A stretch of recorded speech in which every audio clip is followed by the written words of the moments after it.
tazkiyatun nafas. Dari konsep awal ini mungkin ada yang perlu ditanyakan dulu supaya nanti bisa meresap ke dalam hati kita, supaya betul-betul kita pahami dan kita hayati persoalan ilmu ini dan mencari ilmu ini, karena sesuatu yang sangat vital untuk kehidupan kita. Monggo, saya persilakan, ini ada yang perlu nambahkan atau memberikan saran atau koreksi, tidak apa-apa kalau memang ada yang keliru.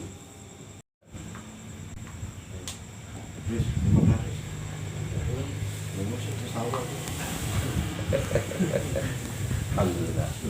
Ustaz Rahmat ini, Ustaz Rahmat. Mari Pak Rahmat, silakan. Saya belum tahu Pak. Afan deh, ini para asatid semua ini kan ustaz-ustaz semuanya, ada Ustaz Rahmat, ada Ustaz Soleh, insyaallah. Sudah Ustaz Haris, ada semuanya, banyak ustaz ini. Jadi sekali lagi, ilmu itu tidak menjadi ilmu yang bermanfaat kalau ilmu itu belum merasuk ke dalam hati kita. Nah, caranya bagaimana supaya ilmu itu bisa merasuk ke dalam hati kita? Nah, ada satu pertanda yang petunjuk yang diberikan Allah kepada kita semuanya. Tadi Rasulullah sudah menyatakan la ilaha illallah itu harus keluar dari dalam hati dan dari dalam jiwa kita. Berarti ilmu tentang la ilaha illallah ini, mengarah ilmu makrifat itu, bagaimana supaya masuk ke dalam hati kita? Ada konsep yang namanya tazkiyatun nafas itu. Mari kita bahas ya. La ilaha illallah. Perbanyak ucapan la ilaha illallah. Ada juga yang menyatakan aktsiru bi kalami la ilaha illallah. Perbanyak kalam la ilaha illallah. Bisa jadi ucapan kita la ilaha illallah yang tadi berasal dari hati dan dalam jiwa. Bisa jadi kalam itu bisa jadi ilmu yang datang dari Allah yang mengarahkan kepada la ilaha illallah, itu harus diperbanyak. Jadi itu iman aku. Maka dulu kita diajari oleh kiai-kiai kita kadang-kadang pakai wirid ya. Zikir wirid itu ya, la ilaha illallah, la ilaha illallah. Itu sebenarnya untuk mengkondisikan. Tapi ingat, itu harus berangkat dari kesadaran jiwa kita, kebersihan hati kita. Bisa jadi metodologinya la ilaha illallah kita ucapkan di mulut kita, mudah-mudahan hati kita bersih. Bisa jadi seperti itu metodologinya. Tapi hakikatnya adalah kebersihan hati inilah yang paling penting, supaya tanaman iman kita betul-betul nanti bisa sampai puncak la ilaha illallah. Kalau nanti takwa ya bisa menghasilkan ahsanul khuluq, akhlak yang mulia. Dan ini semua bisa kita capai manakala kita mengawali dengan tazkiyatun nafas. Maka jadidu imanakum, senantiasa perbarui dengan cara memperbanyak ilmu yang mengarahkan kita kepada la ilaha illallah.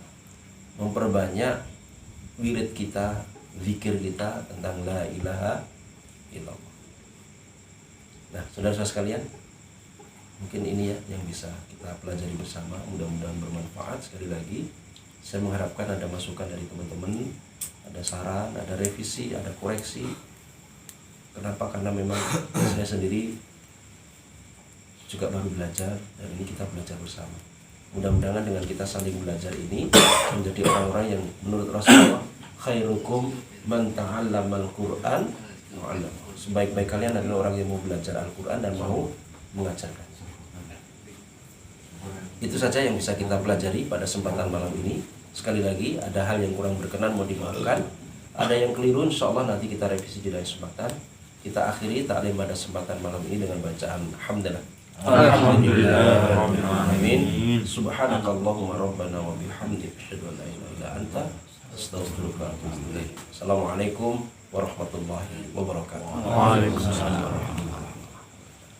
Ini soal tadi itu yang bisa kecamatan itu kalau saya amati memang itu adanya di zaman-zaman yang Allah menentukan itu.